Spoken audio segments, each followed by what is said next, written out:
నూతన సంవత్సర వెలుగులు చూడాల్సిన కళ్ళు శాశ్వతంగా మూసుకుపోయాయి. గోరు ముద్దలు తినిపించాల్సిన చేతులే విషం కలిపాయి. గుండెలకు హత్తుకోవాల్సిన తల్లి చేతులే విషం కలిపాయి. అమృతు లాంటి ప్రేమను పంచాల్సిన తల్లి పిల్లలకు విషం పెట్టింది. తన ఇద్దరు పిల్లలకు విషమిచ్చి తాను కూడా విషం కలిపిన ఆహారం తీసుకుంది ఓ తల్లి. ఈ దారుణ నిర్ణయం కారణంగా తల్లి కుమార్తె ఇద్దరూ మరణించారు. కుమారుడు కొన ఊపిరితో కొట్టుమిట్టాడుతున్నారు. ఇంతకీ ఆ తల్లి ఎందుకంత దారుణ నిర్ణయం తీసుకుంది? ఈ లోకాన్ని విడిచి ఎందుకు వెళ్ళిపోవాలని అనుకుంది? కష్టాలకు ఉక్కిరి బిక్కిరి చెందిన ఆమె ఈ నిర్ణయం తీసుకుందా? Let's watch the story.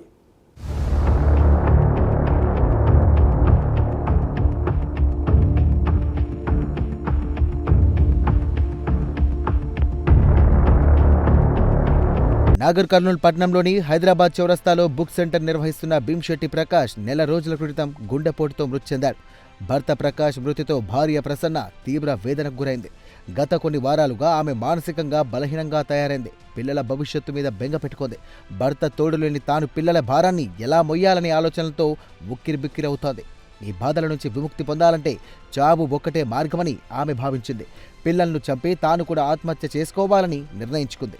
అనుకున్న విధంగానే ఆమె ఓ విష పదార్థాన్ని సేకరించింది. అభం శుభం తెలియని పిల్లలను విషం కలిపిన అన్నం పెట్టి చంపాలని నిర్ణయం తీసుకుంది. కొత్త ఏడాది మొదటి రోజునే ఈ లోకం విడిచి వెళ్లిపోవాలని గట్టిగా నిర్ణయించుకుంది. జనవరి 1వ తేదీన మధ్యాహ్నం అందరూ భోజనం చేయడానికి సిద్ధమయ్యారు.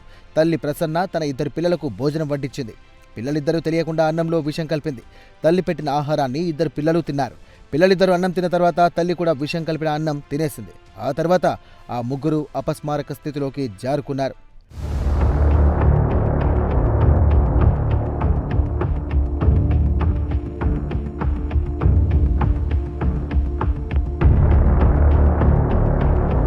అక్క ప్రసన్నను పలకరించి నూతన సంవత్సర శుభాకాంక్షలు చెబుదామని తమ్ముడు వచ్చాడు. అక్క ఇంటికి వచ్చి తలుపులు తీయగా ఒక్కసారిగా షాక్ తిన్నారు.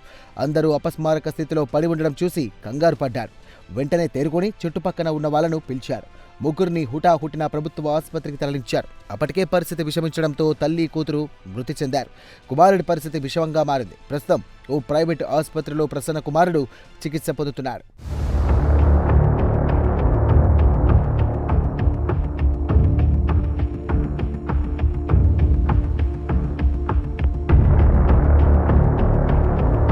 నవంబర్ 14వ తేదీన తన బావ చనిపోయాడని, బావ చనిపోయిన తర్వాత నుండి తన సోదరి బాగా దిగులు చెందుతోందని ప్రసన్న సోదరుడు తెలియజేశాడు.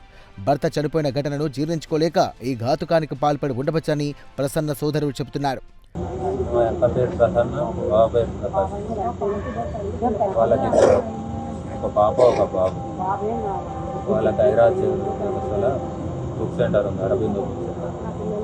ఆ బుక్ సెంటర్ మీద వాళ్ళకి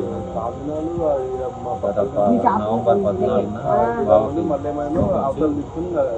నవంబర్ 14 40-45 రోజులు అప్పటి నుంచి మేము మా దగ్గరనే ఉంటాం. ఇంకా కాకపోతే ఆయన లేని లోటు ఎవరు చేసలేరు. మొత్తం కుమిడిపోయి ఈరోజు మధ్యాహ్నం చూసడానికి నార్మల్గా పోదామని పోతే తలుపులు పెట్టింది. దబా కొడితే పక్కన వచ్చినారు. కిటికీలకు వెళ్ళి కట్టి వదిలితే బాబు వాంతి చేసుకుంటా వచ్చింది. ఏమైందిరా అంటే వాడు ఏం మాట్లాడలేదు. లోపలికి పోయి బెడ్రూమ్లో చూసరికి పాప నొరుగు పట్టి మా కోడలే పాప. మా యొక్క కొనుపేరుతో అంబులెన్స్ వచ్చింది. అంబులెన్స్ వచ్చే లోపల అనేది మా అల్లుని తీసుకొని వచ్చేసాం. బండి మీద తీసుకొని వచ్చినాం. ట్రీట్మెంట్ చేసారు, బాగానే ఉందన్నారు. మా ప్రైవేట్ హాస్పిటల్ తీసుకొని అక్క కూడా కొన్ని ఊపిరి ఉందని చెక్ చేసినారు. కాకపోతే మైత హాస్పిటల్ తీసుకుపోయేసరికి అక్కడికి మార్గం మధ్య వెళ్ళినారు. వాళ్ళకైతే ఎలాంటి ఇబ్బంది లేదు. కాకపోతే బాగాలేని లోటు చాలా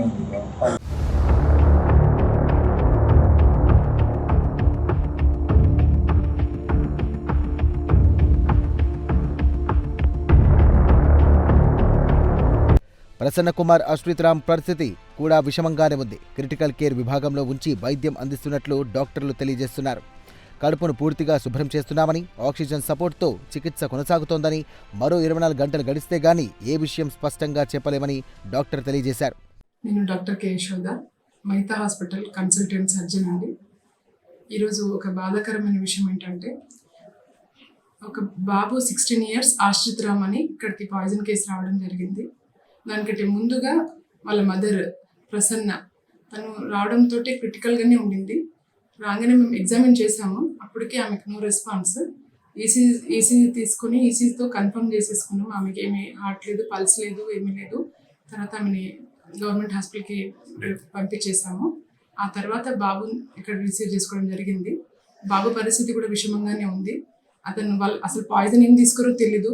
ముక్కుమడిగా ఫ్యామిలీ మొత్తం కలిపి వాళ్ళ మదర్ వాళ్ళు ఎలా తీసుకున్నారో తెలీదు. సో బాబు పరిస్థితి ఏంటంటే ఇప్పుడు స్టమక్ వాష్ చేస్తున్నాము with oxygen support with critical care team తోటి మేము ట్రీట్మెంట్ చేస్తున్నాం. ఇక్కడ ఇప్పుడైతే సిమ్టమాటిక్ ట్రీట్మెంటే జరుగుతుంది. Stomach wash with oxygen with ఆయన అంటే సిమ్టమ్స్ బట్టి మేము ట్రీట్మెంట్ ఇస్తున్నాము. ఒక 24 hours గడిస్తే కానీ ఆ బాబు పరిస్థితి చెప్పనీకి లేదు.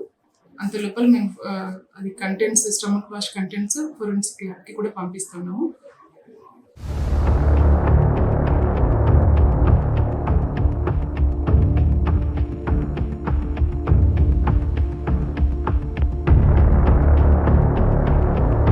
ఘటనా స్థలానికి చేరుకున్న పోలీసులు కేసు నమోదు చేసి దర్యాప్తు ప్రారంభించారు. కొత్త ఏడాది తొలి రోజునే విషాదం చోటు చేసుకోవడం నాగర్ కర్నూల్ ప్రాంతంలో చర్చనీయాంశంగా మారింది.